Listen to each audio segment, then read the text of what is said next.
Okay, welcome everybody. I'm Nicola Massella from Storm Partners. Nice to see Alessandro, colleague here. We are giving you one masterclass of 3 regarding setting up a DAO, in particular a DAO on Cardano. We will start from what's a DAO, basically, and the different legal frameworks that are available for DAOs, and try to give you a bit more insights today, specifically about the legal side. But we will have also other lessons about the kind of more like economic, tokenomic side, and then also marketing, launching, and a few other useful tips about DAOs. Without any further ado, we can go into the course itself. This course is part of a proposal that Storm Partners did on Catalyst. We got some funding in order to provide some education within the Cardano ecosystem to founders that are willing to establish DAO. The DAO actually could be established on any chain, but of course here specifically we are promoting the Cardano ecosystem that has this very nice approach towards people that wants to actually do something useful for the others, that can get some funding in order to put in the expertise, the time and resources to develop these educational contents. In this lesson today, we are gonna see how to structure and launch a DAO, what legal setups for DAOs we should consider, how to choose the right jurisdiction and the right governance framework for DAOs, and then also a couple of case studies. Let's start from structuring and launching a DAO, and here maybe it's the right occasion to speak really about what's a DAO. I mean, I think pretty much everyone is familiar with the name, so Decentralized Autonomous Organization. But what does it really mean to be decentralized? What does it mean to be autonomous? It is a conversation we had many times, even with DAO founders and so on. Honestly, there is not really a consensus on what a DAO means. There are some people that say that even if you incorporate the DAO, it's not a DAO anymore because it's not autonomous anymore because it can be stopped. There are others that say that decentralization means that all the governance power are with the general kind of token holders, that they need to vote on everything. There are others that say that actually this model in which everybody gets to vote on everything is not really democratic, because it's a plutocratic approach, meaning that who is richer, who owns a larger amount of tokens, gets to decide. So there are some different opinions on what a DAO is, and I think that very interestingly, we are really seeing what a DAO is through the examples of the DAOs that have been set up in the past and that are gonna be set up in the future. Because this is something new, it's a new paradigm. And every DAO that successfully involves a significant number of people has the chance to shape the future meaning of the word DAO itself. One important thing to consider about DAO is how the DAO law, we could say, works. And I quote a very famous scholar, I mean, at least famous among people that are interested in these topics. Her name is Primavera De Filippi, and she wrote a very interesting paper quite some years ago, I think it was 2018, named Code is Law, Law is Code. And this is really the essence of a DAO, like to build a governance framework on-chain that regulates the interactions between a number of human beings that interact mostly or primarily through these smart contracts. And therefore, what is embodied into those smart contracts, in the code itself, becomes the law in the sense that it becomes the legal framework that regulates the relationships between these people. But then conversely, also law is code, because then the statutes, the governance framework of that organization, it's also represented by the code. And the work of legal professionals like myself and my team, when we advise DAOs and when we support them in establishing their legal structure, is really to try and hopefully also succeed in taking what's on chain and give it a legal meaning. So the correct legal structure for a DAO is a legal structure that acknowledges and gives legal power to a governance framework that exists already per se through the smart contracts. Now, how to create this legal structure? Well, the first question, and you can see it here on the slide, is really if to incorporate or not. And what does it mean to incorporate? What are the advantages? What are the potential disadvantages as well? Well, I see a lot of advantages in incorporating, to be honest. Maybe it's because I look it from my perspective as a lawyer, but let's start from the disadvantages of not incorporating. The first one being personal liability. There are relevant cases, in particular in the US, but also in other jurisdictions, in which a court of law has recognized a DAO as a legal entity, specifically as a simple partnership, because that DAO was not incorporated, and therefore there was no other form of legal organization that could have been acknowledged existing for that organization. And the problem with simple partnerships is that there is an unlimited liability for all the members involved, for all the obligations of the collective association. Now, this is, as I think everybody can understand, a problem, because it means that every member potentially, not even every director or every manager, but really every member could be held liable for the obligations of a DAO. Now, by incorporating the DAO, you can pretty much resolve that problem, because then the DAO becomes a legal entity that answers with its own treasury of its own obligations, debts, and potential liabilities as well. So this, in my view, is the first and foremost advantage of incorporating your DAO. There are many others, honestly, related to, for instance, tax considerations, separation of personal treasury from the DAO treasury, DAO being able to do business with other entities, to enter into valid contracts, and so on and so forth. So the answer to the first question, incorporate or not, for me is pretty simple. It's always yes. Like, if you want to have a DAO, if you want to build something that stays here for the long term, that has longevity, then you need to incorporate. I think that those who believe that because the DAO is governed by smart contracts and so on, the DAO does not need to be incorporated, well, they do not honestly see the full picture here. And I think their view, my opinion, is a bit limited to what happens on chain, but then they don't understand that there are implications and there are things that happen also in the real world. So my joke here is, if you want your DAO to live only in the metaverse, then maybe it's fine, don't incorporate. But as soon as you want to do transactions and to do business with also people living in the real world, well, you need to face also the issues and problems of the real world. Now, okay, we said let's incorporate, but how to do that, and what's special about DAOs in terms of legal entities?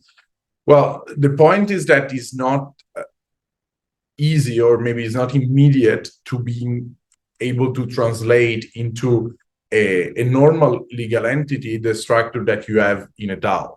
Because, as I was saying earlier, the point of a lawyer's job when dealing with this kind of legal structure is really to try to put into something that is legally valid and makes sense from a legal point of view the structure that the DAO already has.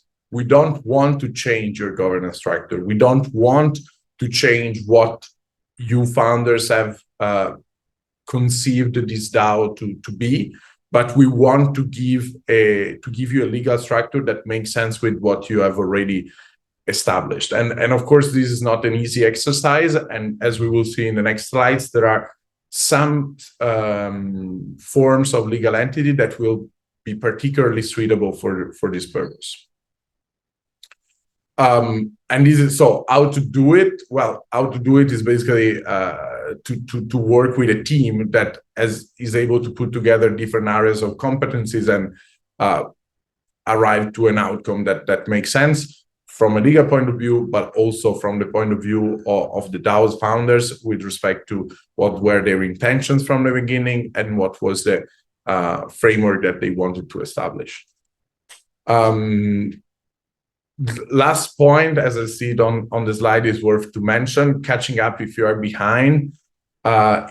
We put it there because we want everybody to know that even though you have not incorporated in the beginning of your journey, it's not that the ship has sailed and you're unsavable anymore. You can still do something about it. And I think in this sense, a lawyer is very similar to a medical doctor. The more you wait to see a doctor, the worse is the pain. So let's go to what kind of legal setups are available for DAOs. I've listed 4 here. Actually, there are many more. Like you could have a DAO even as a normal company limited by shares. You can have a DAO as a cooperative company. But these examples have been explored more kind of like theoretically than in practice. In practice, the most used forms for DAO are these 4. So a foundation could be a Swiss foundation, could be a foundation in offshore jurisdictions where the regulations are a bit more flexible. But the point is that the foundation usually acts as an agent of the DAO. And basically, what you do as a lawyer when you create this particular foundation is that you craft the statutes of the foundation in a way in which the will of the token holders and the resolutions approved by the token holders are legally binding for the directors of the foundation, so that the foundation needs to execute the will of the token holders. And in this way, it's a quite effective mean for managing DAO, these foundations. It's really about how you create the statutes. And to come back to what we were saying in the beginning, the exercise in creating these statutes, it's to translate into legal descriptions and legal definitions the governance framework that has been established on chain. Or also as it evolves, like the good thing of DAOs is that they are not static organizations. There are proposals, there are discussions within the community. The community can change what is called the DAO constitution, which in the end is really the governance framework. And these changes will need to be reflected also in the legal wrapper that stays around this DAO. Second one is trust. So I'm not sure everybody is familiar with like what is a trust. It's actually not that complicated. A trust is basically an agreement that in which a settler dedicates a certain treasury to a certain purpose and mandates a trustee to basically use this treasury for that purpose. Similarly to a foundation, again, the trustee here would be an agent of the DAO. So the trust agreement would establish that there is a trustee that needs to give execution to the will of the token holders. And again, you have a legal structure, a legal wrapper that serves as a way to translate into legally effective acts the will of the token holders that is always expressed via smart contracts, so through on-chain voting. Third one, associations. This one is particularly popular here in Switzerland. Swiss associations are a good fit for DAOs and also associations in other jurisdictions. The point of an association is that it is per se a quite democratic structure, so it aligns quite well with the idea of a DAO. And again, a bit same story as for the foundation. The point is really in the statutes. So the statutes of that association will need to embody certain specific provision that gives legal relevance to the decisions that were taken by the token holders. And maybe it's worthwhile to deep dive a bit more into these and to give you some concrete examples. Like if you have, let's say, a very simple DAO in which every sort of decision needs to be taken by the majority of the token holders, then basically you have an article in the statute saying that. If you have a DAO that is a bit more sophisticated, that is composed of different councils, and these councils are elected through some specific votings in which the majority is not just 50% plus one, is maybe 2/3 or even more, then all these rules that usually are discussed in what is called the DAO constitution, they need to be translated also in the statutes, so that those committees, those councils that you have inside the DAO, they also are statutory bodies of the legal entity that you are incorporating. This, of course, is if you want to give legal power to those bodies as well. But we believe, or at least it is my opinion, that aligning the legal structure of the DAO with the structure that is actually there from a practical point of view is the best choice and the most safe framework for all the participants in DAO in order to guarantee their rights, their interests, in order to ensure that everything happens in a legitimate way. Fourth one, and last but not least, the so-called DAO LLCs. This is a particular type of legal entity that has been created specifically for DAOs. There are a few jurisdictions now in the world that have a specific legislation dedicated to DAO LLCs. First one is the Marshall Islands, very small state in the Pacific Ocean. Second one is Wyoming, so a state of the United States of America.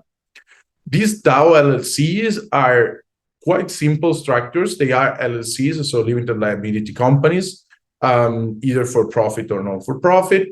But the good thing is that they do provide for limited liability, so the members are not liable for the obligations and liabilities of the organization. They are specifically crafted for DAOs. In particular, the legislation of the Marshall Islands is pretty nice and interesting even to read, because it is designed to give legal power to what happens on chain. That there are specific provision in the legislation. It's not that hard to read if someone wants to look it up online. It's not that hard to read, and it's very straightforward.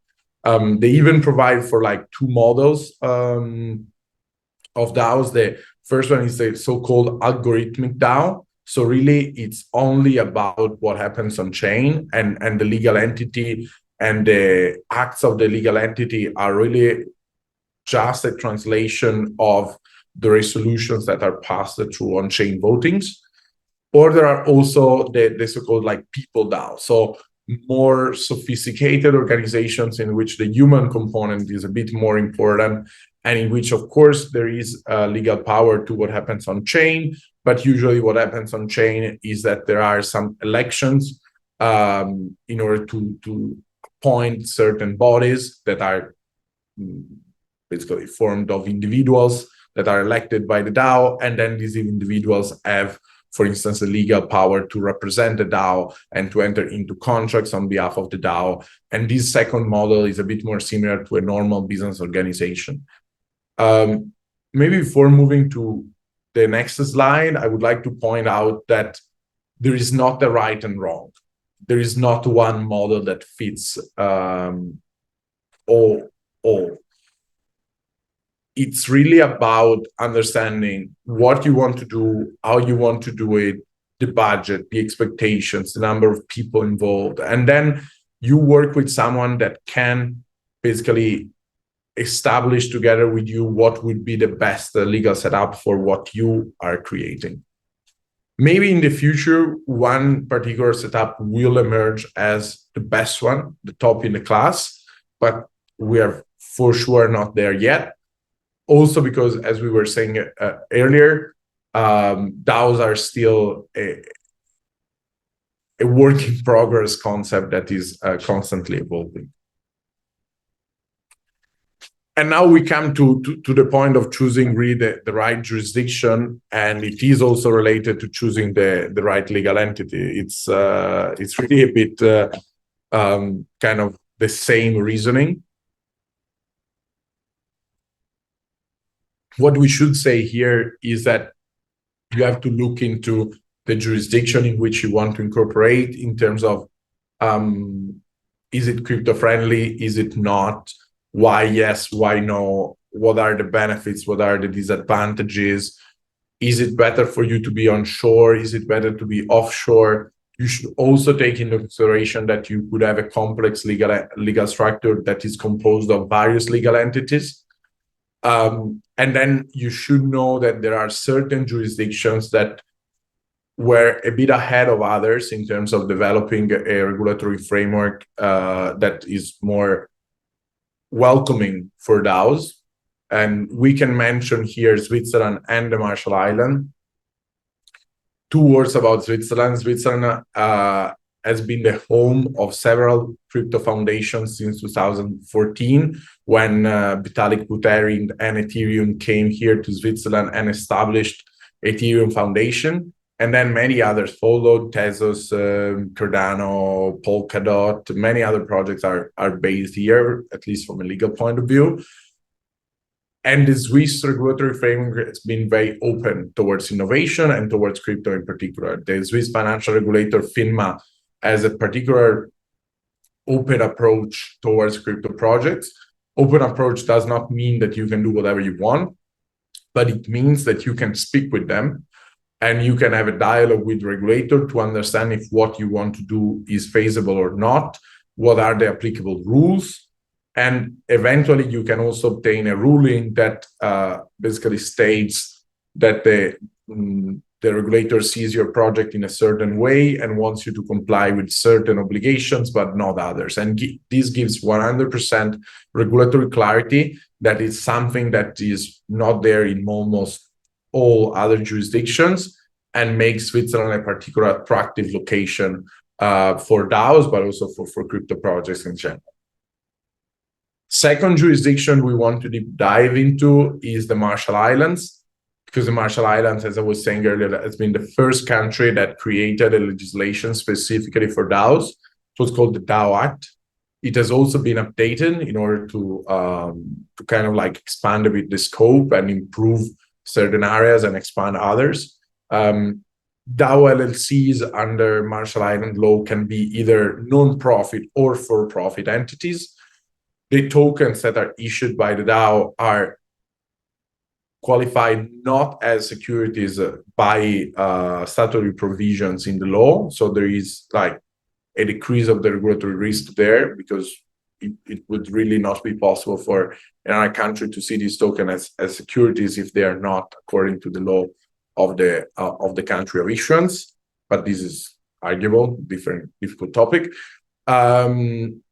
In any case, the good thing about the Marshall Islands is that they really have a dedicated legislation for DAOs. That makes, of course, things quite easy in terms of the setup and also in terms, again, of legal certainty, which is one of the most important factors to take into consideration. You don't want to create an organization and to operate under a lot of uncertainty without knowing if the regulator is going to chase you tomorrow, if the contracts that you have established so far are valid or not, and if everything kind of like could collapse quite soon. So it's really about establishing something that has longevity and is there to stay. Now we come to the most difficult part of creating a DAO from a legal perspective, and it's the governance framework. So it's really what we said so far, even a bit more enhanced. So the point is this: we need to translate in legally valid terms what happens on chain, right? What happens on chain in terms of a DAO is mostly the governance, is the approval of proposals, the election of committees, the approval of funding expenditures, and so on. So it's all related to governance. What we do with certain number of DAOs is really to work from the governance, at the governance from its inception. So it's not that they come to us with an established governance framework that we then translate into legal wording, but it's really about creating the governance framework together to make sure that this is safe, sound, and as longevity as well. There are some existing problems in the governance of DAOs. We work with many DAOs that are among our clients, even very large ones. And in the end, they all have the same problems. So problem number one is involvement of people. People often get,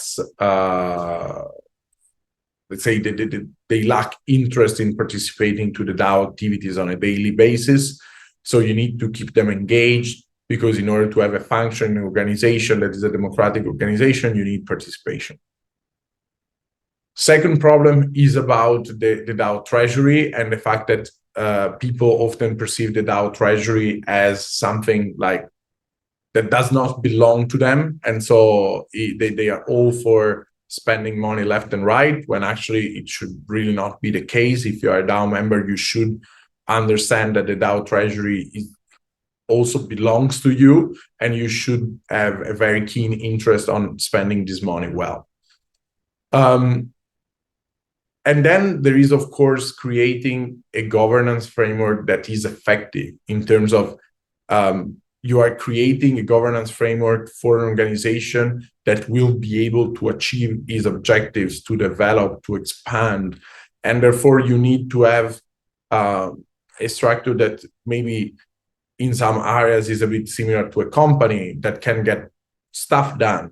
But in some other ways, it needs also to be a structure that has a system of check and balances that will enable the DAO to remain democratic and to maintain eventually community ownership and community control. So it's not easy to set up the governance framework. For sure, as it is for the legal structure, there is not one model that fits everybody, that is simply the best model. It's really about creating a model that works for your DAO, for your project, for your community. We can mention that there are some solutions that are currently under evaluation by several large DAOs. For instance, several DAOs are considering creating a voting day. So instead of having proposals that are voted every other day or every week, there is one day per month on which all proposals are gathered together and are voted on by the DAO members. This way you avoid dispersion, you incentivize participation, and you can invest a bit more into making people aware of what is going on within the DAO that month. You could do advertising, short videos, you could do whatever you want. The important thing is to bring people to vote that day and for them to express an opinion on the resolutions they are called to express on.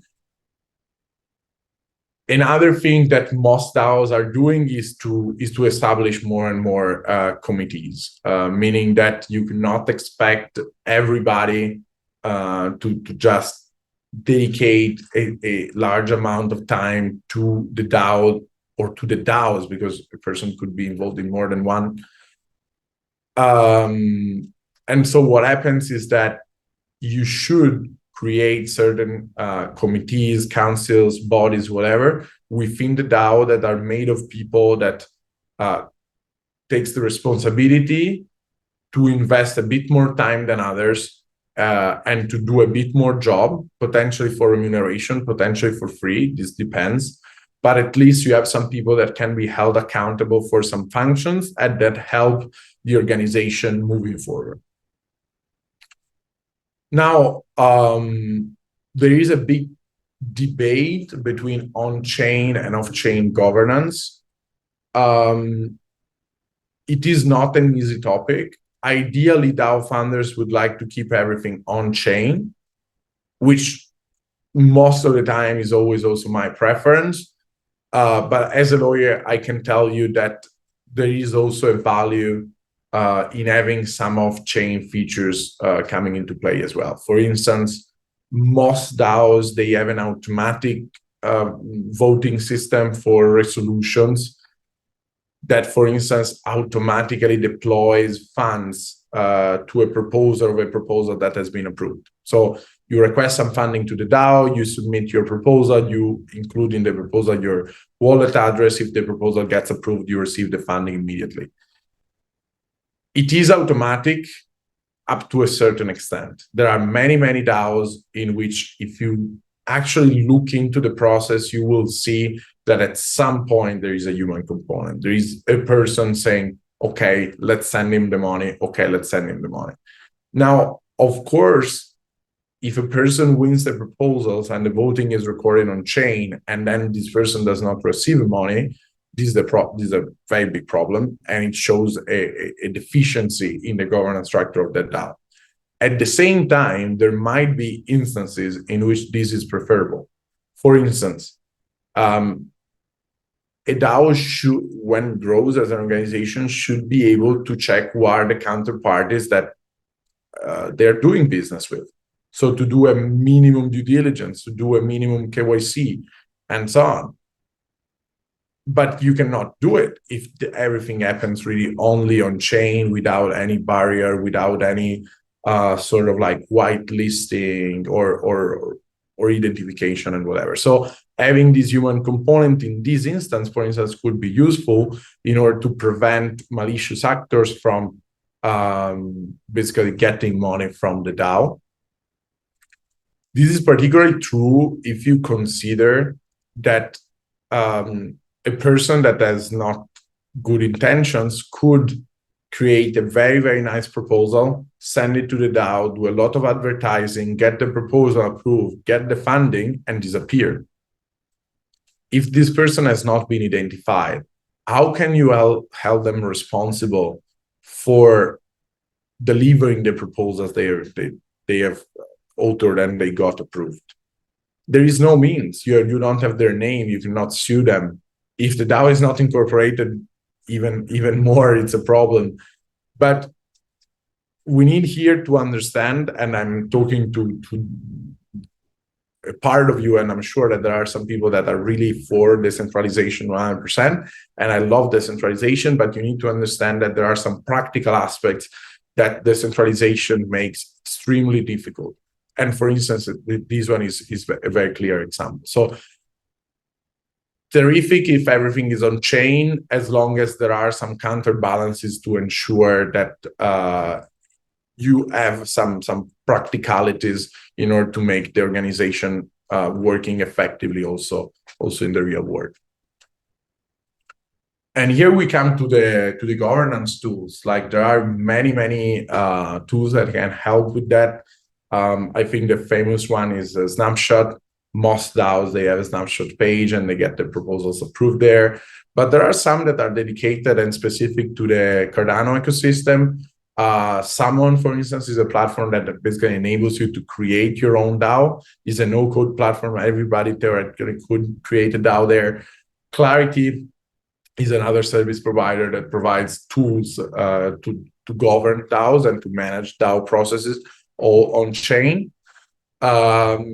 There are some other tools as well related to resolving conflicts, kind of like arbitral tribunal, escrow accounts when there are disputes over funds and transactions and so on. All of this is fantastic. We are big fans of these instruments, as long as there can be also a kind of like legal meaning to what happens through these instruments. Again, it's very important to align what happens on chain and what happens from a technological point of view to what happens from a legal point of view. Because in the end, and maybe again, it's a bit the lawyer speaking, but what is important, what really has implications in the real world, it's what happens from a legal point of view.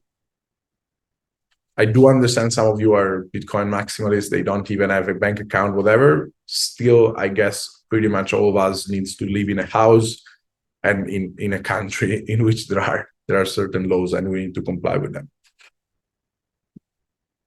And now we come to the case studies. And And the case studies are quite interesting in my view to explore what really happens with DAOs and what can DAO be used for.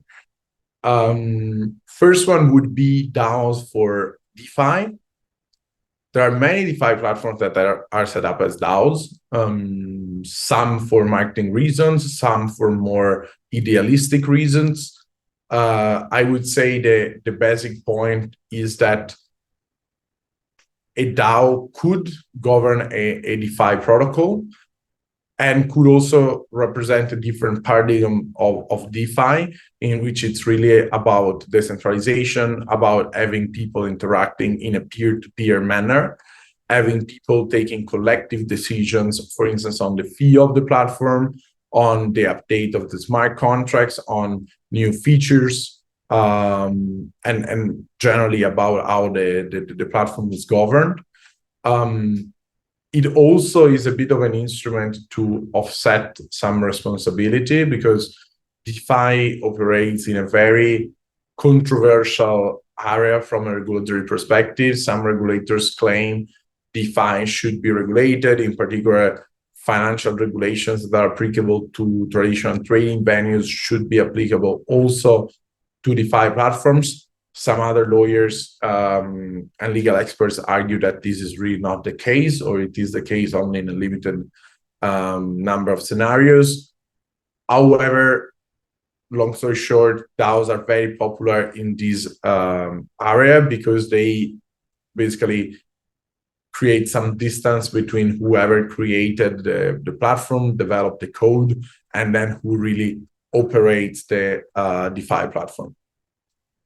Interestingly enough, DAOs and DeFi is a scenario that has been specifically considered by IOSCO, which is the international body that groups all the financial regulators of the world, that in December last year published a paper related to DeFi and how to regulate DeFi and how to identify the platform operator of a certain DeFi platform. And he specifically mentioned that a DAO could be the platform operator of a DeFi platform, because they have seen examples like this one.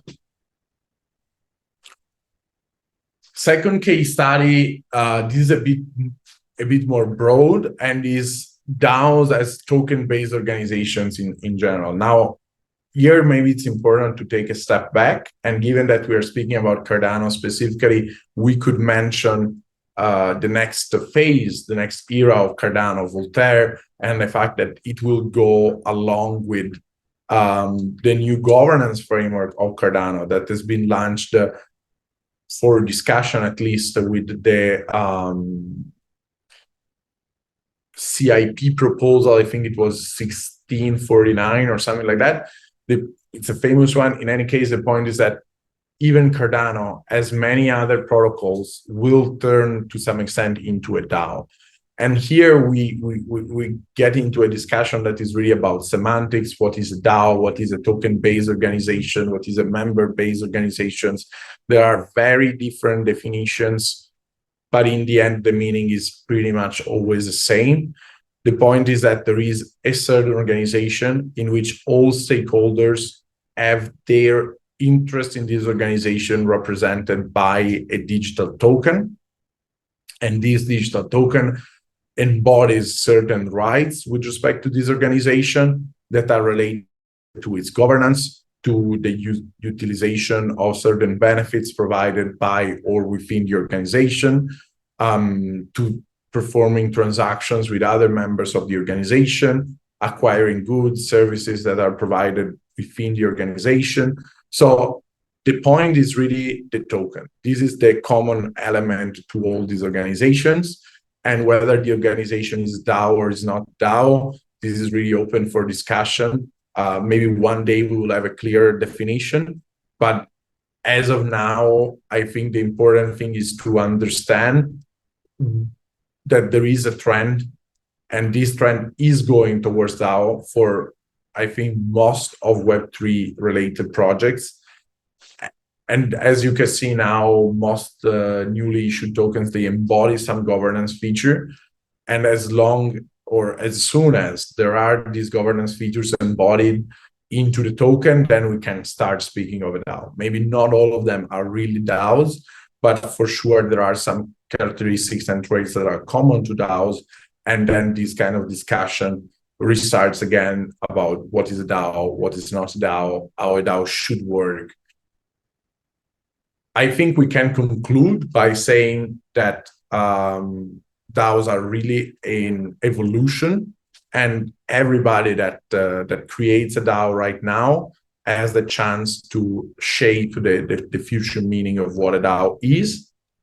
And then, of course, our recommendation is to set up your DAO in a legally compliant way, because it is possible to do so. It is definitely possible to do so. Who says the contrary is just a person that is potentially not able to do it. So we really look forward meeting founders that have good ideas about organizations they want to establish in the Web3 space, and then want to do that with an idea of giving longevity and purpose to this organization since its inception.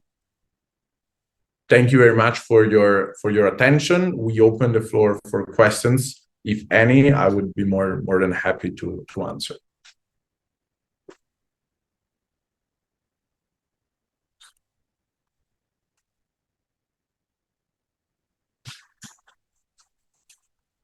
I guess we don't have questions. I have one question for you, Nicola. So, one question from the gentleman in the room. Go for it. What's the benefit to have association in Switzerland? Just in a few words. Sure. Let's go to the slide related to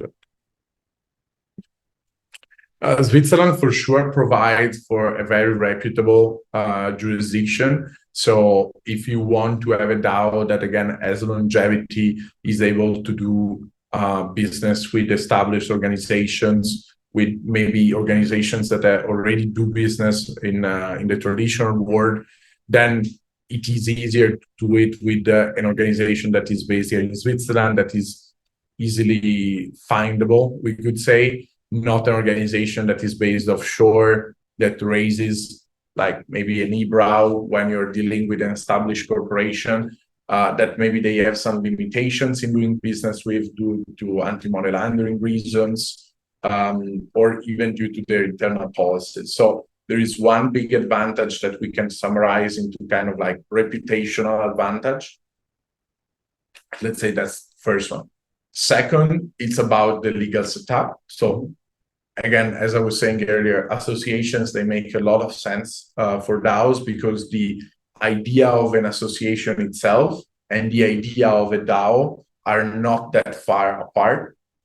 In Swiss law, you have one very big advantage for associations, is that associations are limited liability entities under Swiss law. This is not true under the laws of other jurisdictions, or even in Europe.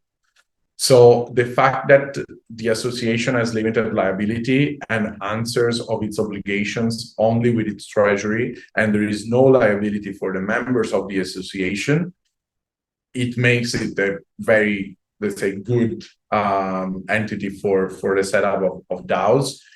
And third, we could say that the advantage is the Swiss regulatory framework in general. So the fact that here in Switzerland it's not that complicated to issue a token, to comply with the financial regulations related to the issuance of a token, even with the tax regulations with regard to the issuance of a token. So there is a sort of like jurisdiction advantage that involves all Web3 projects, but is for sure applicable also to DAOs. Am I right summarizing that if someone would decide to establish a DAO in Switzerland in terms of the association, they should expect less legal barriers than in other countries? For sure, if we consider other countries, for instance, other European countries, or the UK, the US, like well-developed jurisdictions. Maybe there are other jurisdictions like, again, Cayman, BVI, Marshall Island, in which they have very flexible corporate law, and it might be a bit more easy to set up the DAO there, and also a bit more cost-effective. Maybe one thing that could be seen as, we could say, a disadvantage of Switzerland is that Switzerland is a jurisdiction that makes sense when you want to do things right. And doing things right means also that you maybe need to expect for the regulator to answer you. It takes a bit more time, it costs a bit more. Thank you. Thank you. There are no other questions. So thank you very much, everybody, for your attendance, and hope to see you soon in the next episode of our masterclass related to DAOs.